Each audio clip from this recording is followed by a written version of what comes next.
ZYD 944, 91,7. Rádio Litoral FM, uma emissora da Musicom Brasil.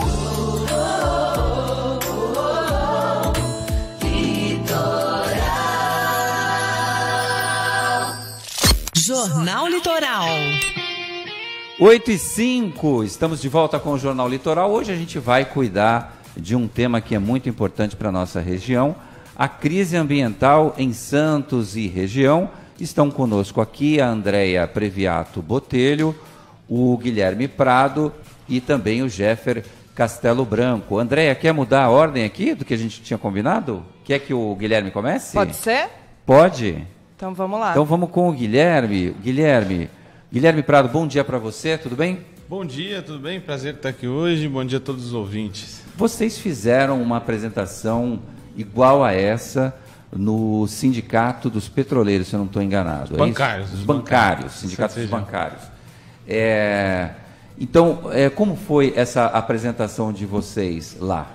Ela foi muito interessante, né? Um papo assim, uma pauta cada vez mais importante, cada vez vai se impondo, mesmo que as pessoas não queiram discuti-la, né? O problema ambiental em Santos região e no mundo como um todo, cada vez ganhando mais importância, e aí teve um público interessante, a gente discutiu, inclusive mais do que imaginava, foi quase 4 horas de debate aí, porque o papo foi bom e polêmico. Infelizmente a gente não vai ter esse tempo todo aqui no programa. Eu vou pedir para vocês, primeiro, ficarem atentos ao tempo. Eu estou com um cronômetro aqui em mãos, eu vou mediar esse debate, né? E procurem, o importante é que vocês sejam concisos, para que também a gente também ouça os nossos ouvintes com algum questionamento. Claro. E a gente deixa um tempo no final de uns 15 minutos para a gente debater um pouquinho mais sobre todos os assuntos que vocês colocaram aqui. Sem perder muito tempo, o Guilherme, ele é internacionalista e mestrando na UFABC em Ciências Humanas e Sociais e coordenador do Livres Baixada Santista. Guilherme, a palavra está com você. O seu tema seria limites ecossistêmicos e da economia do crescimento, sustentabilidade e trabalho, economia solidária, a partir de agora, 10 minutos. Opa, obrigado. É um prazer estar aqui hoje, né? Dia ensolarado aí, calorzão na Baixada. É bom para a gente debater a pauta desses problemas climáticos que a gente vem enfrentando.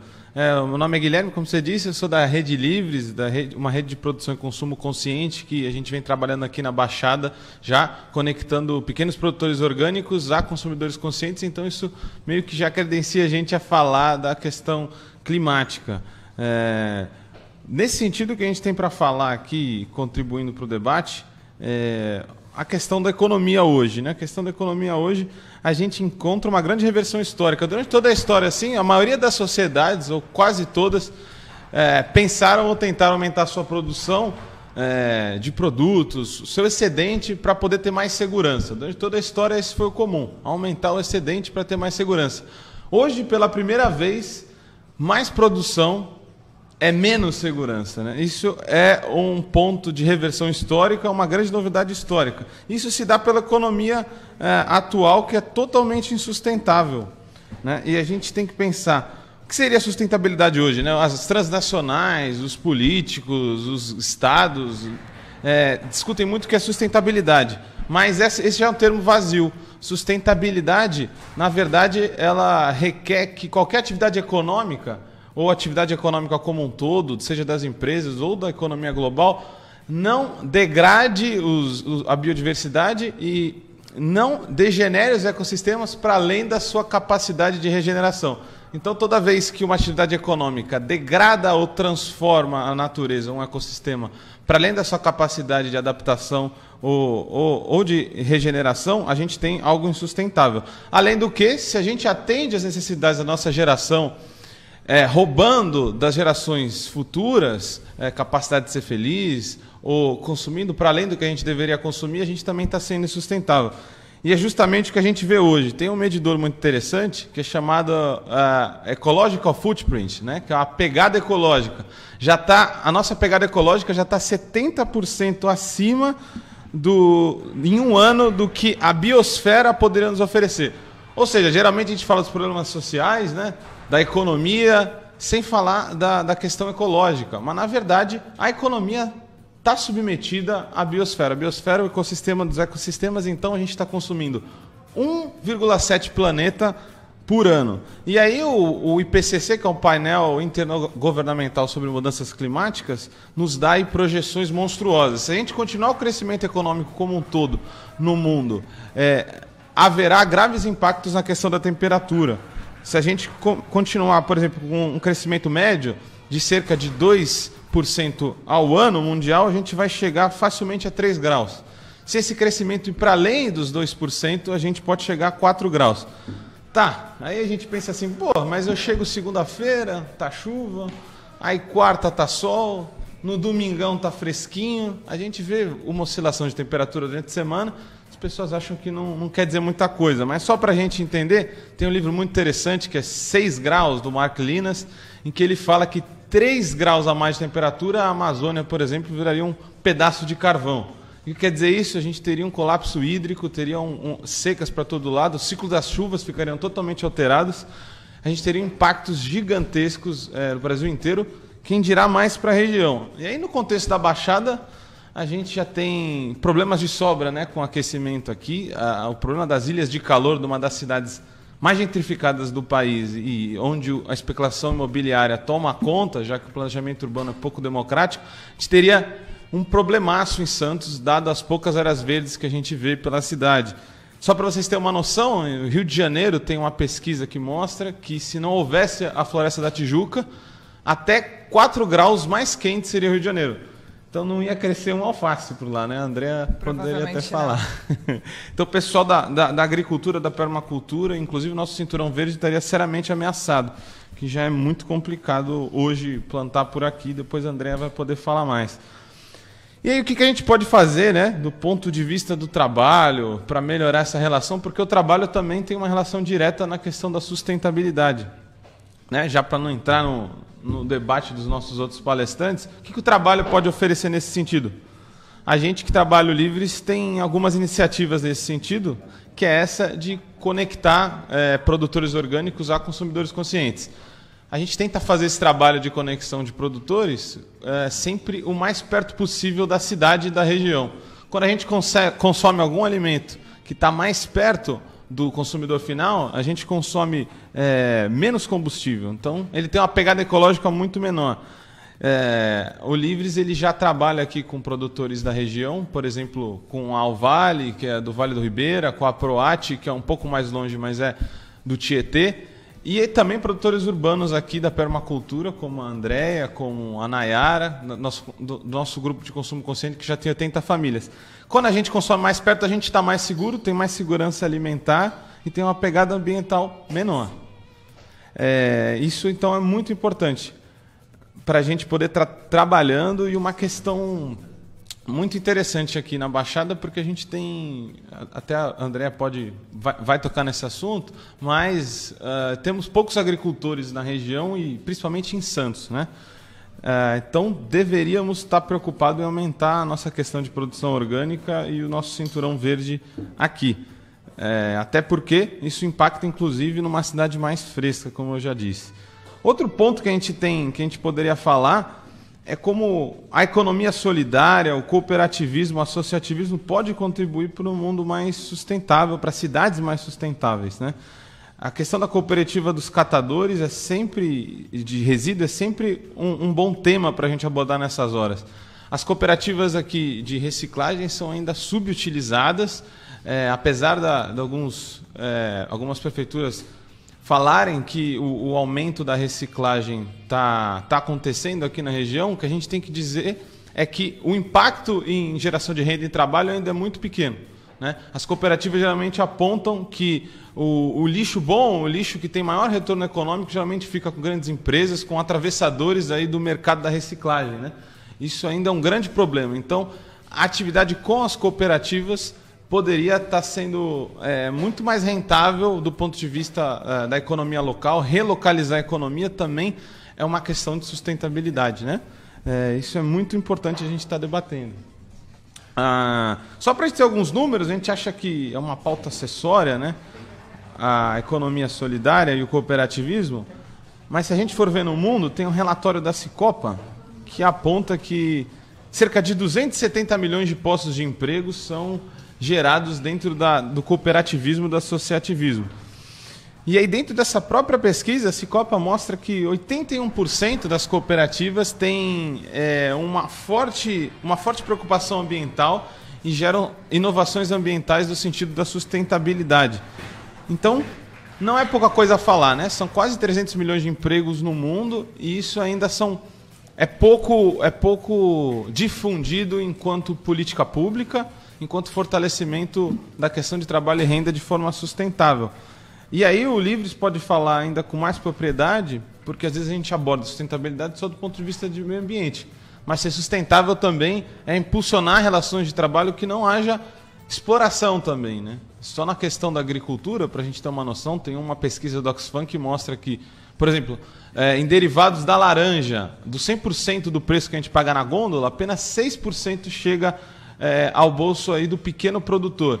Então a gente tem uma relação de exploração dentro da agricultura que é muito gritante, que está em outros, todo no trabalho é o todo, mas dentro da agricultura a gente vê que, aí, por exemplo, na laranja, 94% fica com quem está no meio. Seja com os envenenadores, com os atravessadores. Então, na região aqui, a gente tem muito a explorar nesse sentido. A gente tem um circuito de economia solidária cada vez mais forte. Temos aqui a Lavanderia 8 de Março, aqui no centro de Santos, com uma cooperativa de mulheres. Temos o Livres, temos as associações de produtores orgânicos. A gente tem o SESC sempre apoiando essas iniciativas.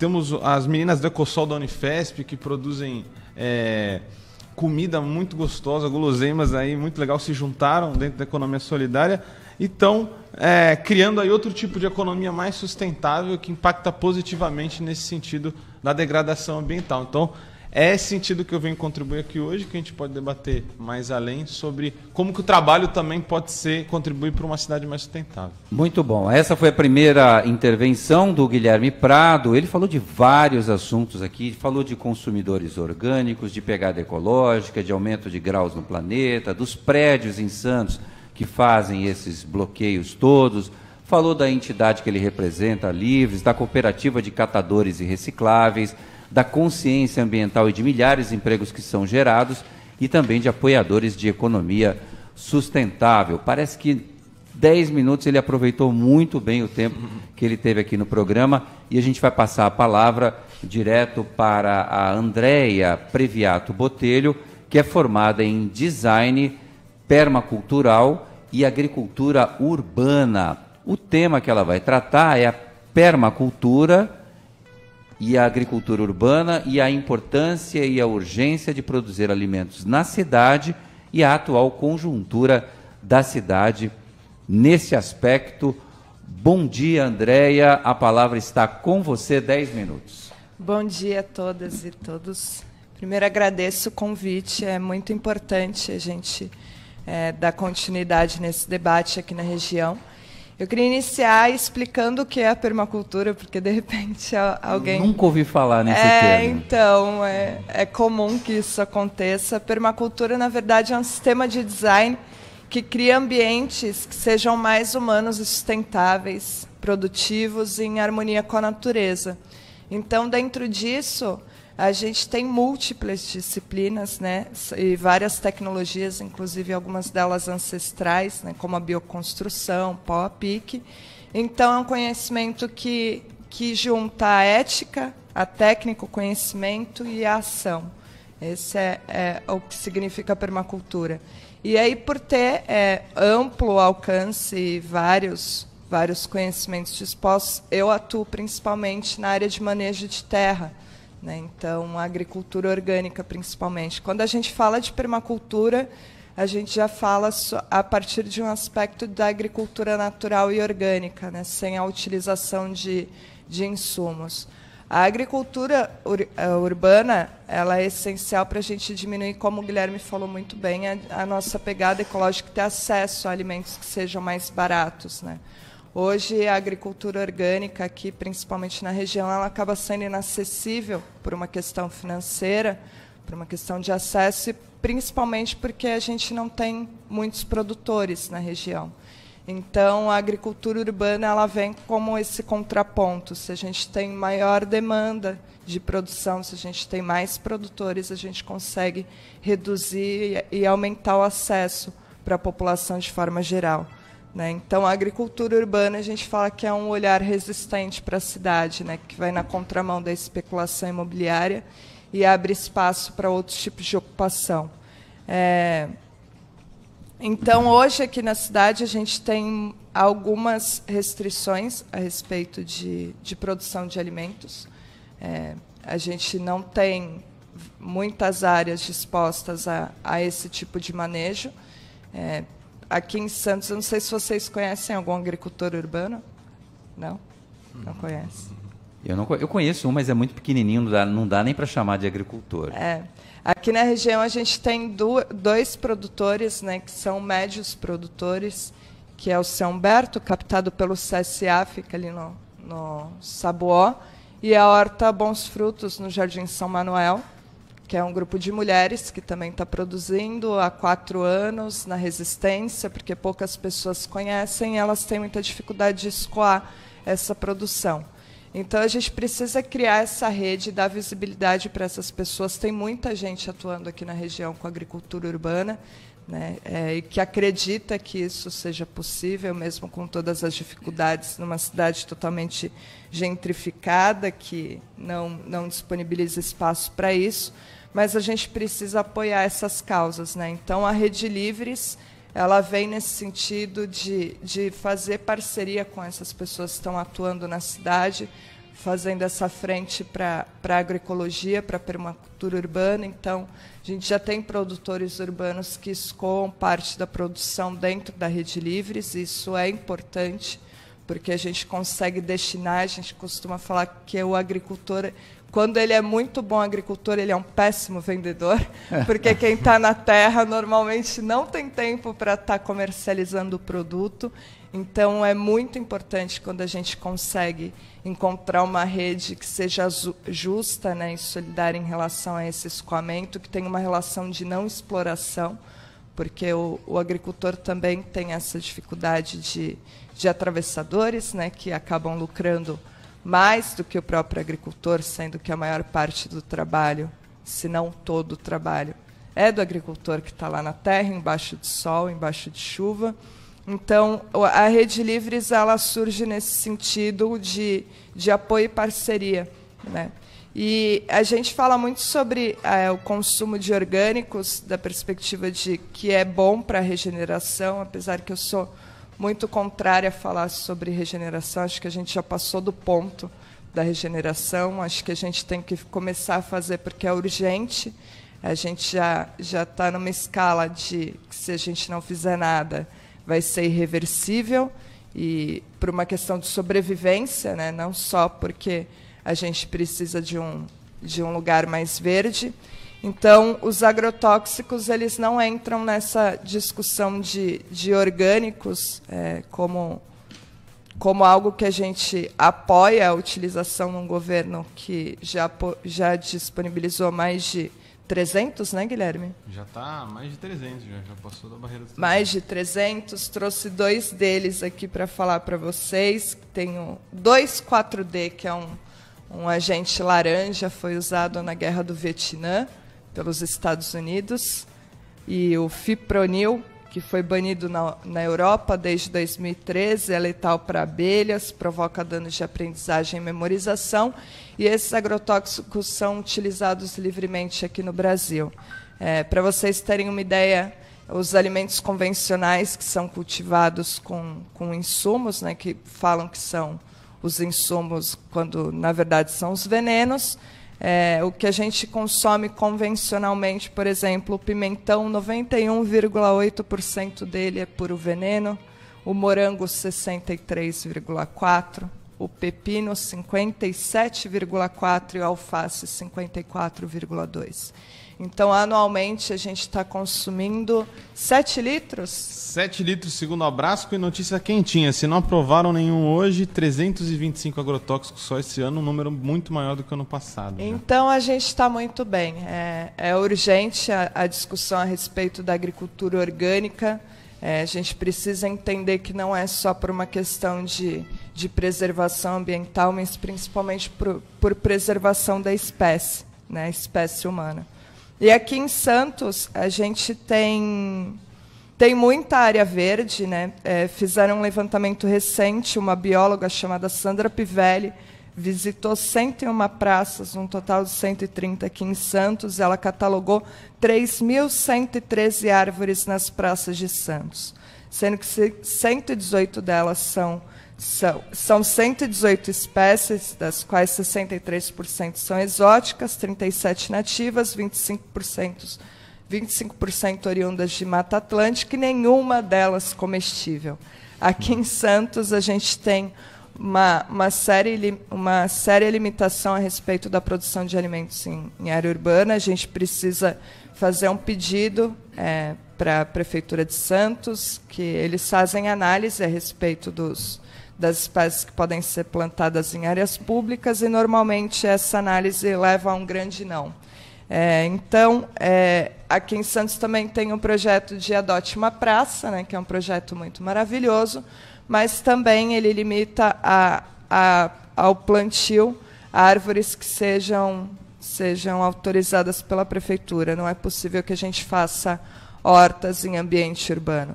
Mas, para não dizer que eu só trago notícias que não sejam boas, recentemente aprovou uma lei, a Lei número 3.548, que institui o Programa de Hortas Solidárias Urbanas no município. Esse projeto de lei é de autoria do vereador Kenny e foi aprovado na Câmara no dia 9 de maio.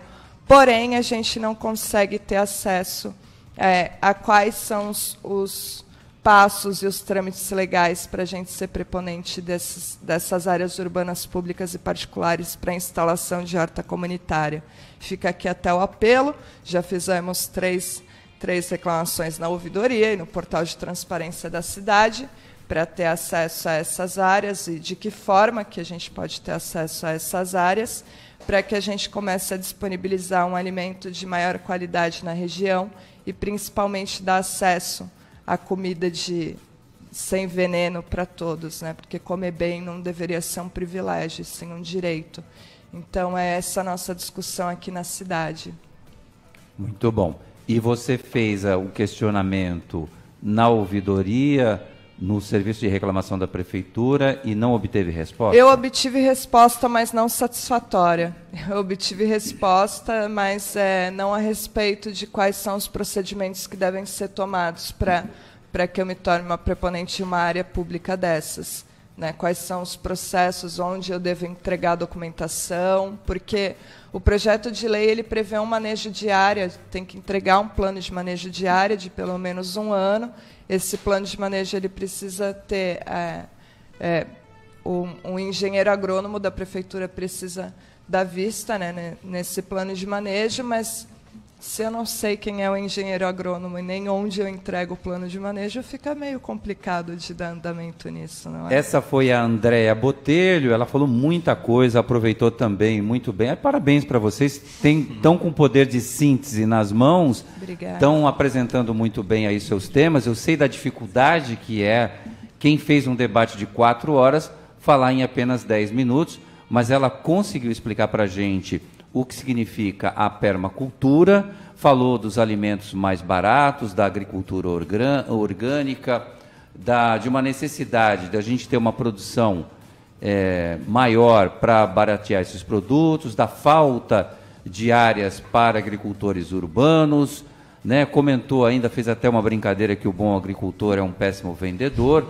falou da regeneração que pode se transformar em algo irreversível, da quantidade de agrotóxicos, até o Guilherme atualizou para a gente, que já chegam a mais de 325 licenças de agrotóxicos que passam a fazer parte do cotidiano das pessoas, da casa das pessoas, o consumo que é assustador de 7 litros de agrotóxicos por ano, de pessoas que não se utilizam de uma alimentação orgânica, da quantidade de árvores na cidade, 3.113, 118 espécies. Me chamou a atenção que tem 25% que são de Mata Atlântica, mas nenhuma comestível, não tem árvore frutífera na cidade?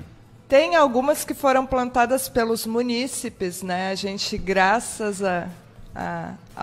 às pessoas que ainda são engajadas, existem árvores que são plantadas meio fora da lei, né? Podemos dizer. Isso que eu estava pensando aqui. A rebeldia, a bela desobediência civil, né? Que ainda não salva. É bom nem divulgar, porque senão é capaz da prefeitura ir lá e arrancar. Pois é. E falou também, concluiu falando da Lei 3.548, do deputado Kenny Mendes, sobre horta comunitária, e ainda carente de uma regulamentação melhor, ouvir especialistas no assunto, Sim, não é, que trariam aí todas os detalhes, porque não é um assunto fácil de tratar. Eu acredito que um político não detém esse conhecimento todo para fazer isso. A gente vai passar para os nossos comerciais, 8h30 agora. Na sequência, o Jeffer Castelo Branco vai fazer a apresentação do seu tema em instantes aqui no Jornal Litoral.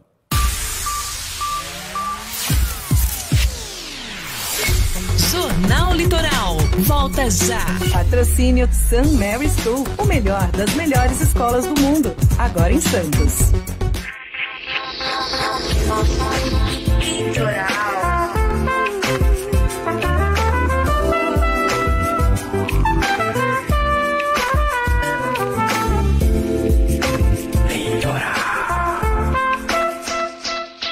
Restaurante super vegetariano. Há mais de 30 anos servindo saúde, agora vai até você. Entregamos no centro e os demais bairros da cidade por R$ 27,00, sem taxa de entrega. 3219-2105 ou WhatsApp 99204-7097. Nosso cardápio diário está disponível a partir das 10 da manhã. Restaurante super vegetariano.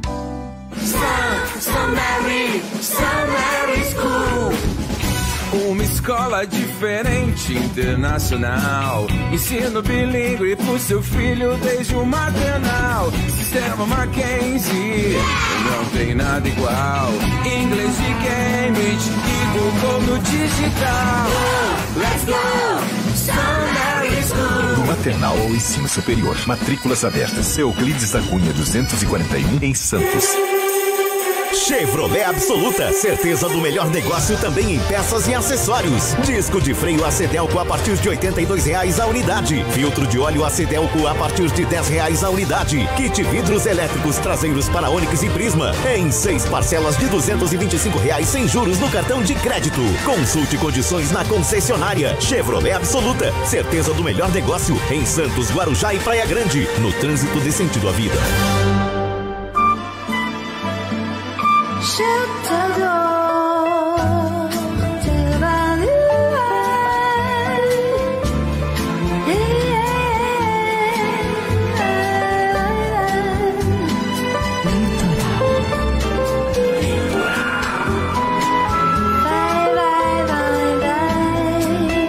Litoral FM.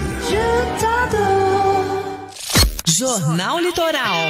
Estamos de volta aqui na Litoral FM, tratando de um assunto importantíssimo aqui para a nossa região. Hoje o programa especial, a crise ambiental em Santos e região, recebendo os especialistas no assunto, a Andréa Botelho, o Guilherme Prado, e agora tem a fala do Jeffer Castelo Branco, que é doutorando em Ciências da Saúde da Universidade Federal de São Paulo, é mestre em Análise Ambiental Integrada da Universidade Federal de São Paulo, tem formação em Serviço Social pela Unifesp e é técnico em Meio Ambiente.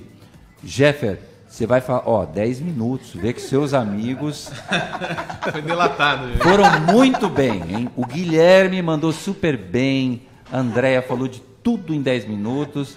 Eu tô com medo de você, Jeffer. Fique tranquilo, Roberto. Serei breve. Bom dia, Jeffer. Qual o tema que você vai abordar com a gente? Bom dia, Roberto. Bom dia, ouvintes. O tema que eu vou trazer aqui para os ouvintes, né,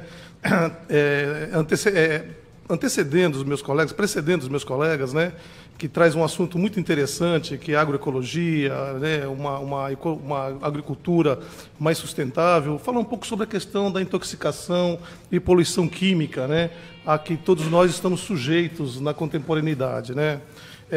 Os colegas, a Andréia e o Guilherme, trouxeram assuntos que merecem até eu comentar algumas coisas, né? A questão das mudanças climáticas, das mudanças, né, das intensidades e períodos de chuva no nosso estado, né?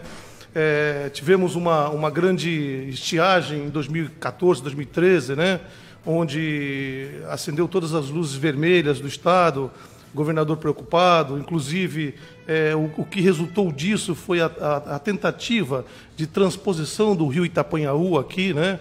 Extremamente complicado, e alguns estudos, Roberto, que nós fizemos na Universidade Federal de São Paulo, apontou que, na verdade, as chuvas elas não estão diminuindo, elas estão aumentando o volume de chuvas no nosso estado. Verdade. A questão é que ela está sendo mais esparsas, a chuva ela demora mais para cair.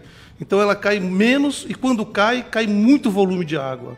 Então, o que há de fato a necessidade de mudança, que foi identificada, inclusive por vários grupos que estudaram, é uma questão política, é uma questão de mudança de como se capta essa água, de como trata essa água de uma maneira diferente e como armazena essa água, né? Aqui na Baixada Santista, principalmente em Santos, nós fizemos uma coisa muito interessante. Fizemos um túnel de armazenamento de água, né? Onde no inverno, quando o consumo é menor, que nós não temos essa quantidade de pessoas na cidade, né? No verão, a água é estocada devagar, então chega no verão, você tem essa água estocada, tratada, para servir a população. Então, o que nós precisamos realmente é de políticos e de políticas sérias, né? E não transpor um rio como o Itapanhaú, extremamente sensível, numa região extremamente sensível, e causar um impacto violento naquele rio, inclusive podendo trazer consequências graves, né? De extinção de espécies, de mudanças graves nas condições daquele rio.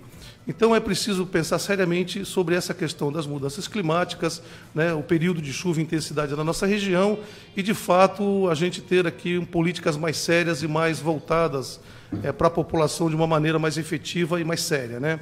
Os colegas também falaram da questão da economia solidária, extremamente importante desenvolver a economia solidária na nossa região e no Brasil, trazer uma economia mais voltada, né, a questões menos agressivas, né, com um alimento mais saudável. E também o que comporta na economia solidária, né, é justamente a solidariedade, a ética planetária, né, são questões extremamente interessantes, né, o modo de pensar e de viver dentro da economia solidária, ela é um pouco diferente dessa ética que a gente vive nessa economia contemporânea extremamente competitiva, né, e prejudicial, não só para o meio ambiente, como para a saúde de todas as pessoas, né? O modelo econômico e social que a gente vive é um modelo que desmonta a sociedade e que vai levar a gente, no futuro bem breve, a quebrar essa sociedade, né? Essa sociedade que a gente faz entre pessoas para manter, né, uma cidade, para manter uma região. A gente precisa repensar isso, porque nós estamos a passos largos para quebrar essa sociedade que a gente fez entre os povos e entre a gente que vive nas cidades, né? A questão da reciclagem, que o Guilherme tocou, extremamente importante, né, a questão da reciclagem, sobretudo quando a gente traz sob o ponto de vista de como fazer essa reciclagem, né? Ultimamente nós temos alguns sábios, né, que trazem uma questão de uma reciclagem extremamente complicada, né? Temos a questão, por exemplo, para dar um exemplo, né, bem rápido sobre isso, a questão dos micronutrientes na agricultura, né? Nós optamos por uma agricultura com NPK, né? Com adubos industrializados, né, sintetizados, a mistura de materiais, e percebeu-se, depois de um tempo, a necessidade de melhorar, né, não só nitrogênio, potássio, né, para a agricultura, mas trazer novos micronutrientes, alguns metais, né, para poder fazer com que as plantas fiquem mais ricas, né? Aí resolveram utilizar produtos da reciclagem e importaram, por exemplo, dos Estados Unidos, resíduos com altos teores de metais extremamente benéficos do ponto de vista da agricultura. Porém, pasme, Roberto, esses resíduos que foram utilizados, totalmente contaminados com substâncias extremamente tóxicas, com organoclorados, com hexaclorobenzeno, com PCB, com tudo que você possa imaginar. E, de uma certa forma, esse resíduo estava sendo utilizado na fabricação de micronutrientes, misturado com NPK e jogado na nossa lavoura. Quer dizer, um absurdo, um descalabro isso para a nossa sociedade, né? Você utilizar um resíduo extremamente preocupante, perigoso para a fabricação de micronutrientes, e isso foi utilizado durante muitos anos no Brasil, né? Houve uma reação muito forte sobre isso, e se você me perguntar como é que está hoje, eu não sei. É preciso investigar se ainda não está havendo essa mistura, né, horrenda de resíduos na fabricação de micronutrientes no Brasil. A questão da Andréia, que ela traz, a questão do agente laranja, o 2,4-D, utilizado na guerra do Vietnã como desfoliante, isso é totalmente absurdo, estapafúrdia a liberação desse agrotóxico, né? Nós tivemos lá no Vietnã, por exemplo, né, os soldados vietnamitas receberam esse produto que foi jogado como desfoliante na guerra do Vietnã. E, pasmem, a primeira geração de vietnamita não aconteceu nada, a segunda também não. A quinta geração de vietnamitas nasceram 300 mil crianças com defeito genético extremamente complicado, com problemas mentais graves, né? E essas crianças só esperavam, infelizmente, o câncer e a morte, né?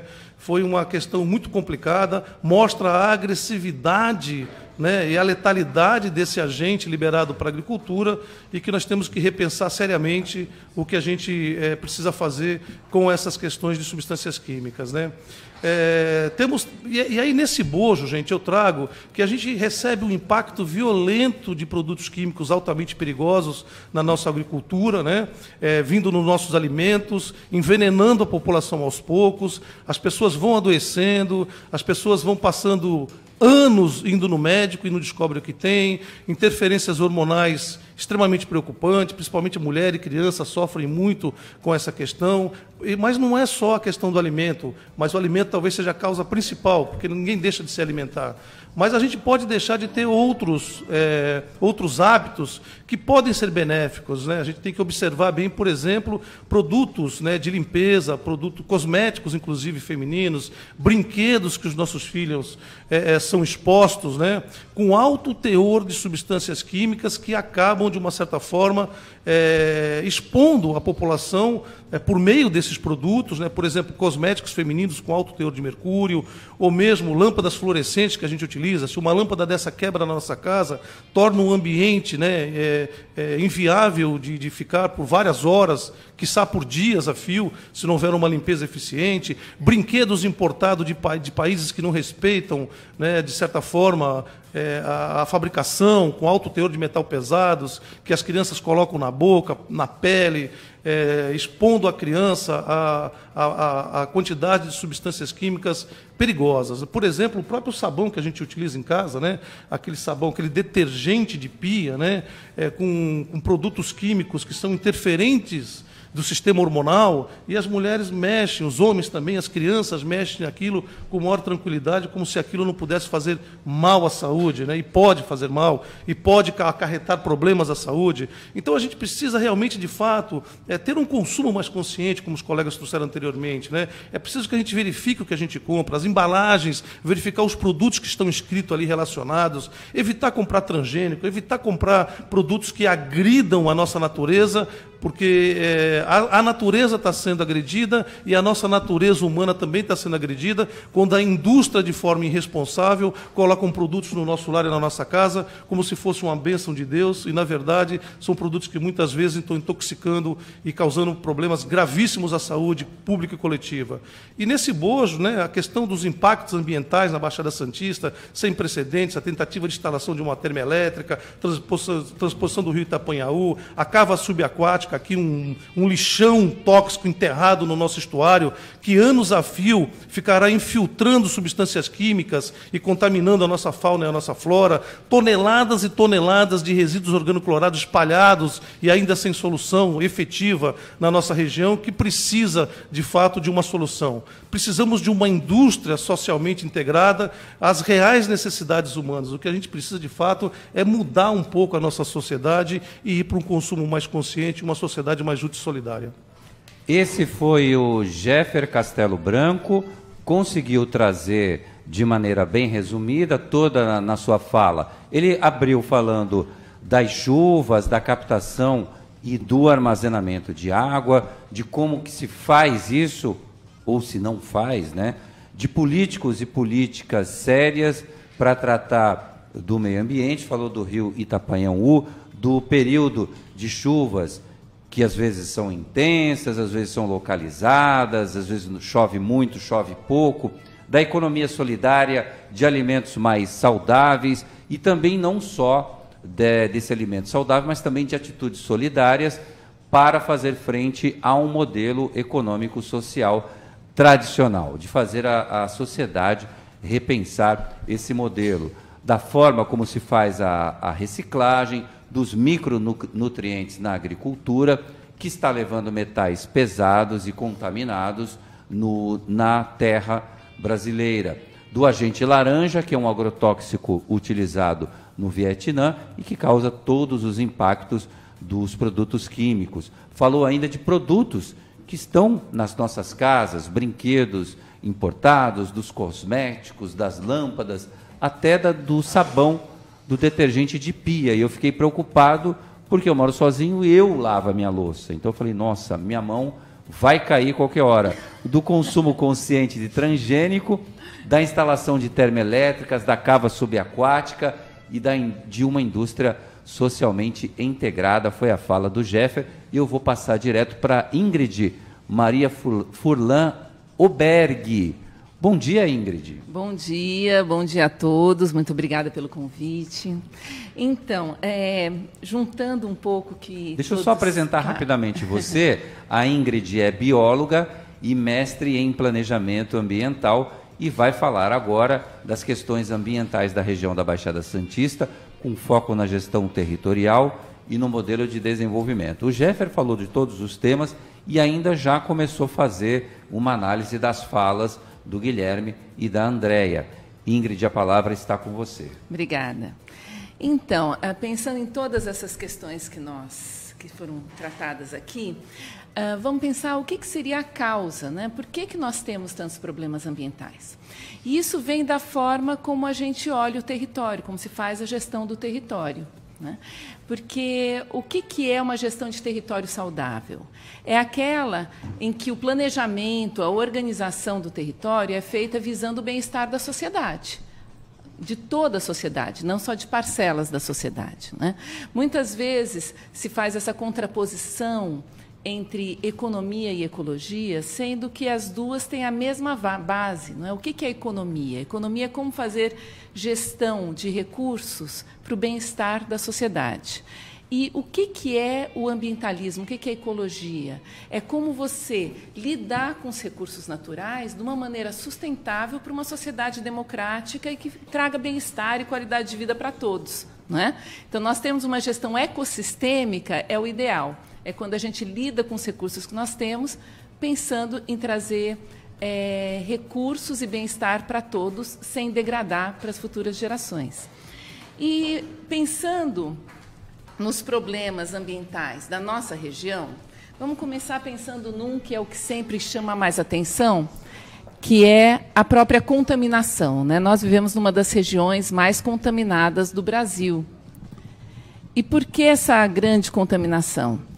Justamente porque, né, 60, 70, 80 anos atrás, muitos empreendimentos foram implantados aqui, né, principalmente em Cubatão, no Distrito Industrial de Cubatão, empreendimentos, quando o mundo estava começando a se preocupar com a questão ambiental e percebendo os efeitos da contaminação, o que muitas empresas que começaram a ter restrições nos seus países de origem fizeram? Mandaram suas empresas para países que não tinham restrições ambientais, um deles o Brasil. Então, grande parte do Distrito Industrial de Cubatão foi implantado com indústrias que, nos seus países de origem, estariam desrespeitando as regras. Mas aqui não tinham regras na época, e aqui se implantaram. E nós tivemos todo esse, sem um planejamento, sem uma visão do que é bom para a sociedade local. Então, essa visão de território como espaço a ser ocupado, não importa quem mora ali. Né?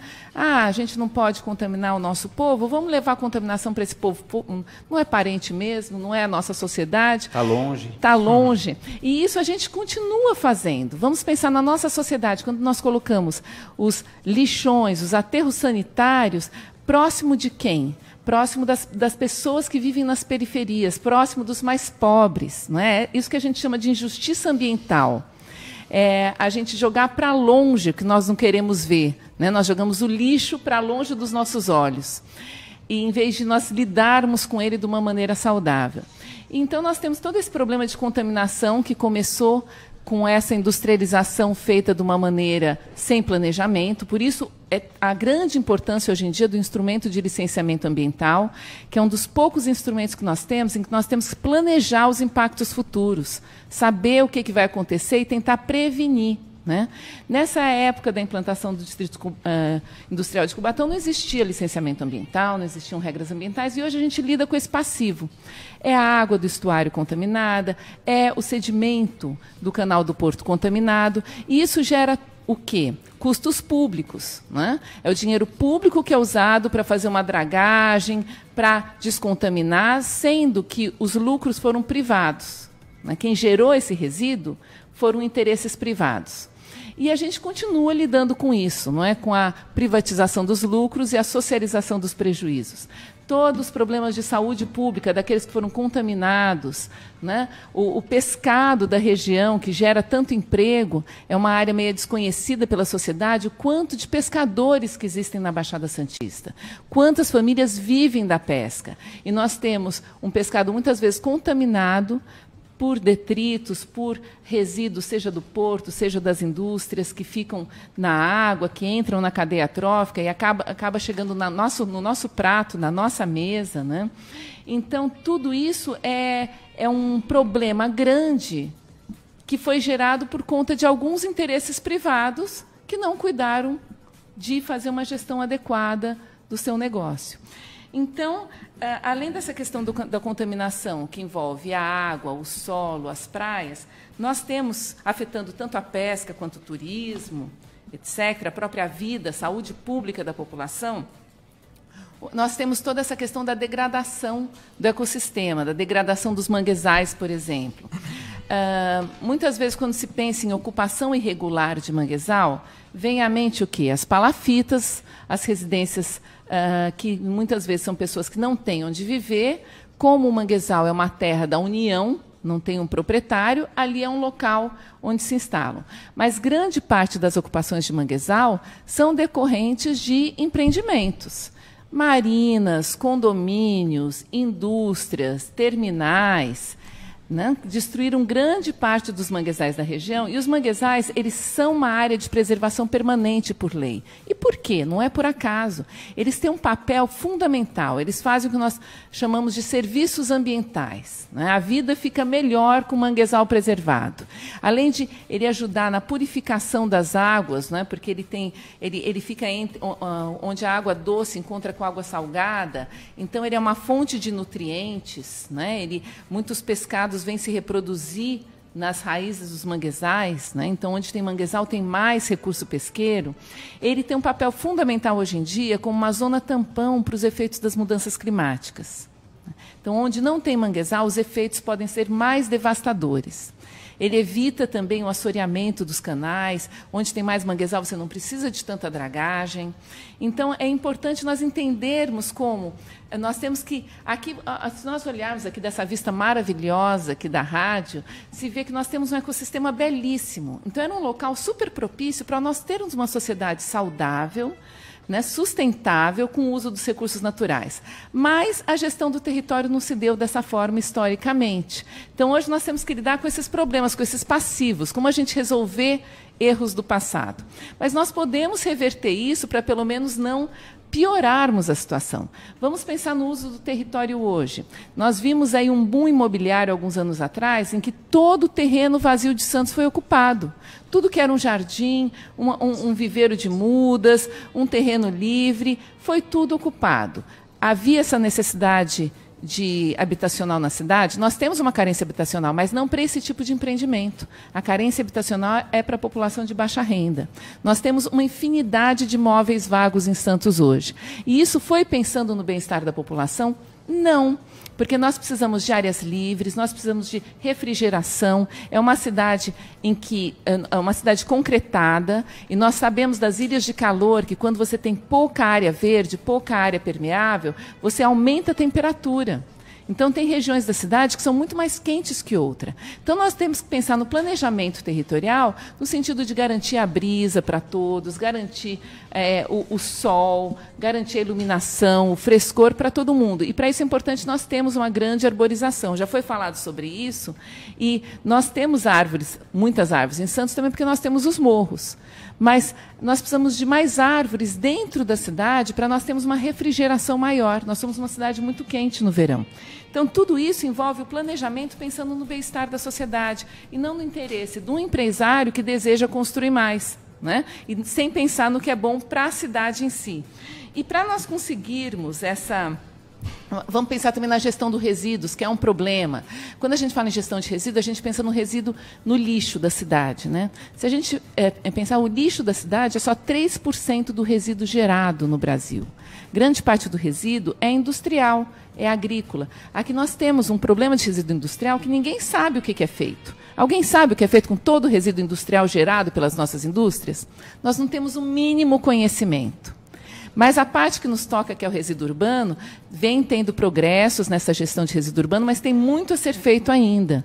O resíduo orgânico, que é 50% do que é gerado, que é o resto de comida, casca de fruta, nós ainda não temos uma compostagem adequada. Tudo isso custa dinheiro público. E são coisas que dá para se planejar, dá para nós termos uma sociedade mais sustentável. Para nós conseguirmos isso, um melhor planejamento do território, uma sociedade melhor, o que nós precisamos? Que a sociedade mesmo se empodere da gestão pública, né? Que a sociedade participe da gestão pública.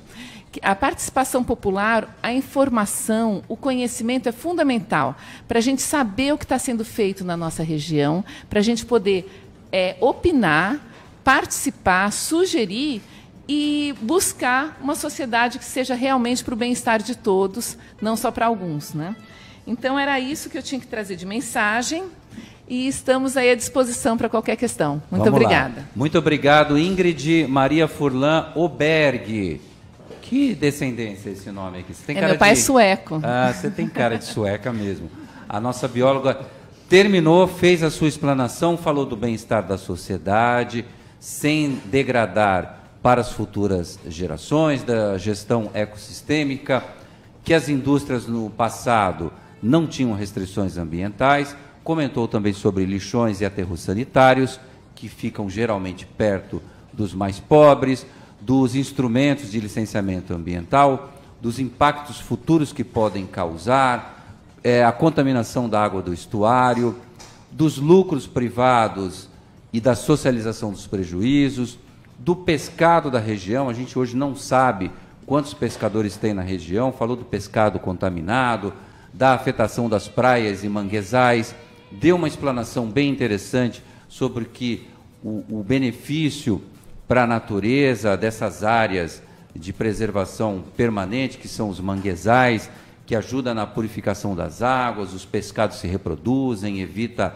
o assoreamento dos canais.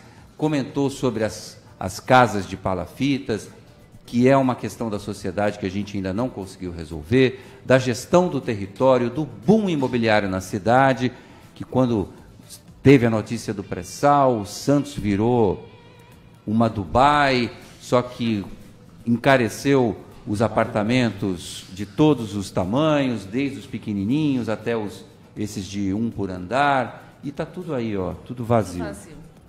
A carência habitacional, essa sim que não foi suprida para as pessoas, famílias de baixa renda, poucas áreas livres na cidade, poucas áreas verdes, falta de iluminação, de ventilação. A gente sente esse calor senegalesco aqui na cidade de Santos, quando chega no verão. A gestão de resíduos, o resíduo industrial, o urbano, o orgânico, a falta de uma compostagem adequada e clama por uma participação popular na gestão pública ambiental em todas as vertentes.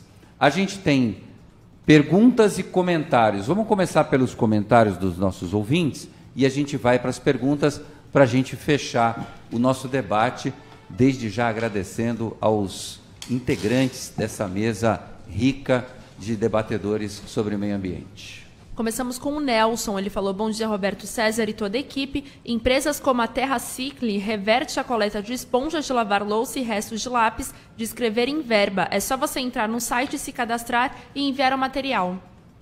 Muito bom, excelente informação que o Nelson está trazendo para a gente aqui.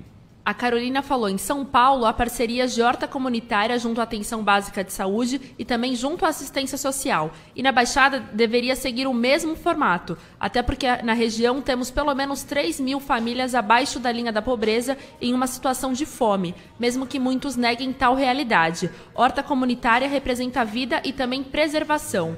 Em Peruíbe existe uma linda iniciativa junto às comunidades e de incentivo às hortas comunitárias e agriculturas familiares. Em Brasília temos avenidas inteiras com pés de manga, limões, laranja e abacateiros. Basta querer. Essa é a opinião da Carolina. E o que foi que o André falou que não tem árvore... E eu concordo. Qual foi o termo que você usou? Árvore frutífera, comestível. Não sei se você usou um termo. A cidade não planta comida. Eu concordo plenamente com ela. A gente precisa aumentar o acesso, não somente por uma questão de que a gente mora numa ilha, né, que não produz comida, mas principalmente porque a gente tem uma população que ainda não acessa uma alimentação de qualidade. É uma questão de saúde, né? E agora vem exemplo da Luciene, do interior. Bom dia a todos da bancada. Meu filho está estudando em São Carlos e lá existe um mapa de todas as árvores frutíferas da cidade, em ruas e no campus da faculdade. Tudo bem sinalizado e de fácil acesso. A cidade fica mais bonita. Entre outras coisas, a cidade fica muito mais bonita com essa diversidade de árvores plantadas. Porque tem gente que fica com medo dos direitos dos carros, né, serem infringidos quando caem as frutinhas em cima deles também, né? Então esse é um problema às vezes. Tem participação da Zirá também. Fala, Zirá. Bom dia, bancada, bom dia, galera. Em questão de diminuição aí para a preservação do meio ambiente, vamos andar mais de ônibus, né? Aqui a Piracicabana, ela tem um sistema de Arla 32, que ele diminui 80% da poluição do meio ambiente. E você vai confortável com ar-condicionado, Wi-Fi. Reclama porque está com pouco ônibus, mas é aquele negócio. O que tem procura tem oferta. Se vocês começarem a usar, vai começar a melhorar bem mais do que já é prestado o serviço, né? Vamos andar de ônibus, deixar o carro em casa e passear somente com o carro nos dias de passeio com a família? Bom dia para todos. Ô Guilherme, você ouviu o barulhinho, né? Do freio. Opa! Ela é motorista de ônibus. Ai, que bacana. A Zirá é motorista de ônibus da aviação Piracicabana. Boa mensagem, Zirá. Parabéns. Muito habilidosa, né? Também. Mandou uma mensagem. Dirigindo, né? O barulhinho do freio a ar. Tem pergunta do Jefferson Queiroz também. Ó a pergunta. Bom dia, Jefferson Queiroz em Baré. Queria saber do pessoal aí, já que a gente está falando sobre ecossistema, né, natureza, biodiversidade e tudo. Então, a questão é, se chegar essa mancha de óleo aqui no Sudeste, como é que fica? O que faz? Se já tem alguma prevenção? Se o governo já está se preparando para alguma coisa? O Jefferson está tocando no assunto que está assustando o brasileiro, porque no Norte e Nordeste já tomou conta. E ontem já teve uma declaração, já há uma preocupação na região de que esse assunto das manchas de óleo possam chegar na nossa região. Inclusive foi criado um observatório costeiro na Baixada Santista por conta dessa crise que a gente está vivendo hoje. A gente não sabe de onde vem, quem é o culpado, enfim. Isso é o que menos importa. O importante é resolver esse problema. Então, essa questão da mancha de óleo, aqui na região, como nós temos o porto e nós temos o pré-sal, plataforma de petróleo mar adentro aqui, o que acontece? Existe um sistema aqui já de equipamentos para contenção, existe um plano de ação emergencial na região, tanto por conta do porto quanto por conta da exploração do pré-sal. Então, aqui existe capacidade técnica e equipamentos para lidar com uma situação assim. É claro que sempre é muito complicado, principalmente esse óleo que parece que vem por debaixo, né? Então não consegue ser localizado antes dele chegar bem próximo à costa. Mas existem no Brasil os mapas, as cartas SAL, que são os mapas de áreas sensíveis a óleo. Então já está mapeado aonde que tem que ser preservado para não deixar de jeito nenhum óleo chegar. Então, esses instrumentos estão disponíveis para serem utilizados, e aqui a gente tem, justamente porque nós vivemos próximos a vários empreendimentos de risco, né? Nós temos uma Transpetro aqui que recebe óleo, então existe equipamento suficiente para lidar com essa questão aqui. Justamente estão se reunindo para ver o que fazer, né? Os prefeitos se reuniram ontem para ver o que fazer se surgir por aqui. Não é muito provável por conta das correntes, que são diferentes. E a gente torce para que logo se descubra de onde está vindo esse óleo para se poder conter, né? Porque enquanto não se descobre, não tem. Se foi algum acidente ou algum crime ambiental, quem cometeu não vai se autodenunciar, né? Então, nós temos que descobrir de onde que vem isso para conseguir conter. Um militar da Marinha ontem fez exatamente essa análise que você acabou de trazer, diz que esse óleo vem mesmo por baixo do mar, e quando ele chega na praia, aí que ele surge lá e aparece. Antes disso, não. Vem por baixo. Tem um gabinete de crise instalado no governo federal e tentando descobrir de onde veio, qual a causa e como fazer para cessar essa questão que vem preocupando muito não só as pessoas, né, voluntários que foram ajudar e que acabaram se contaminando, passando mal, enfim. Tem toda uma série de questões que a gente está tentando resolver e ainda com bastante dificuldade. Tem pergunta do Mariano Gomes. A agricultura praticada sem o uso de nenhum defensivo agrícola seria capaz de produzir alimentos vegetais em quantidade igual à que é oferecida hoje em dias no mercado e feiras livres? Essa é a questão do Mariano Gomes. Como que se trata, se a gente não tem o recurso do agrotóxico e o alimento orgânico, André, você comentou muito bem, ele é muito caro hoje. Outro dia eu fui experimentar e comprei, mas eu achei muito... Mas é bem diferente. Nossa, totalmente diferente e melhor, né? Sim. Muito mais saboroso, mas é muito caro. As famílias hoje mal estão conseguindo comprar o tomate, a batata nossa de cada dia, que dirá como fazer para essa linha de escala na agricultura, como equacionar isso? Primeiro eu queria só fazer um comentário a respeito do que foi dito. Hoje, o modelo de agricultura do agronegócio, né, que produz em grande escala na monocultura, é um modelo de exportação. A nossa alimentação, 75% vem da agricultura familiar, né, não vem dos modelos de agronegócio, porque o agronegócio está preocupado em plantar soja, plantar cana. A nossa comida vem dos pequenos produtores, né? Então, essa ideia de que não é possível alimentar a população com uma agricultura que seja em pequena escala. A gente já está comendo, né, dessa agricultura que produz em pequena escala. Então, levando em consideração que a gente já consome os nossos alimentos da agricultura familiar, o que a gente precisa fazer é apoiar para que elas façam a transição para a agricultura orgânica, né?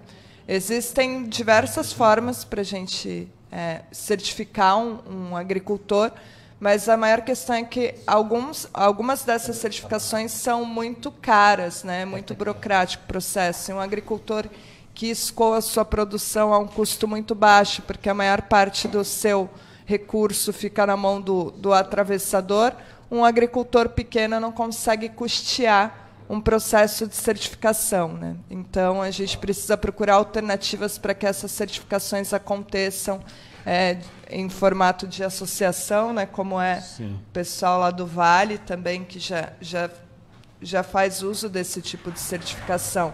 Então, respondendo à pergunta do nosso companheiro, é que já consumimos da pequena agricultura. A nossa alimentação vem da agricultura familiar. Eu acho que é 75%, se não houver atualização. Tem um dado interessante nesse sentido do IPIBS, que é um painel sobre biodiversidade e ecossistema, que ele mostra que mais de 20% das terras agricultáveis do mundo já estão em queda de produtividade. Ou seja, a agricultura comum hoje é que é antieconômica. Ela que não consegue já ofertar alimento de qualidade, inclusive o degrado do meio ambiente. Só que o resultado a gente vai ver aos poucos.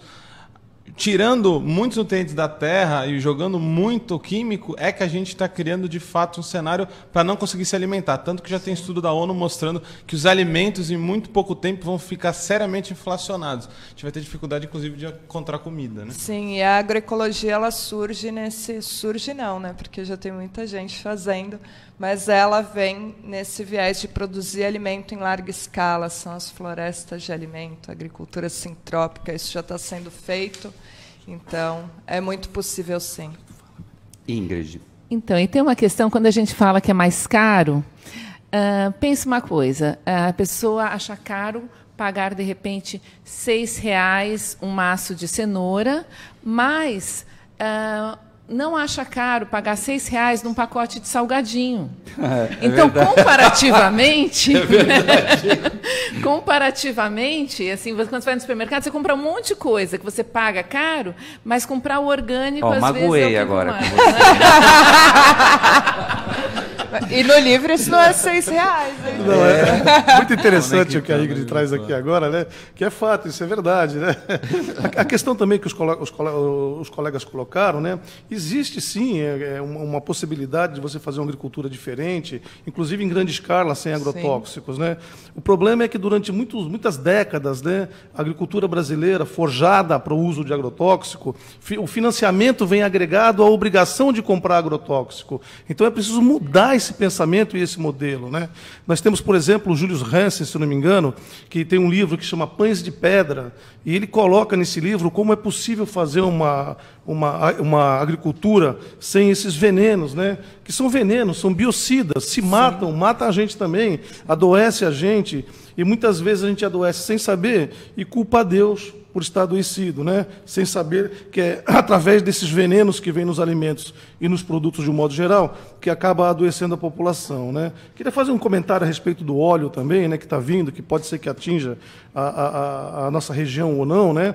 Nós temos que, claro, é uma preocupação gravíssima essa questão do derramamento de óleo, um óleo pesado, um óleo que geralmente é produzido perto da cordilheira, não é um óleo produzido aqui perto do mar, né? A gente conhece um pouquinho, não profundamente, mas a gente sabe que esse óleo pesado, extremamente pesado, é óleo produzido perto da cordilheira, onde há muita pressão do solo e esse petróleo fica mais viscoso, que nem piche, né?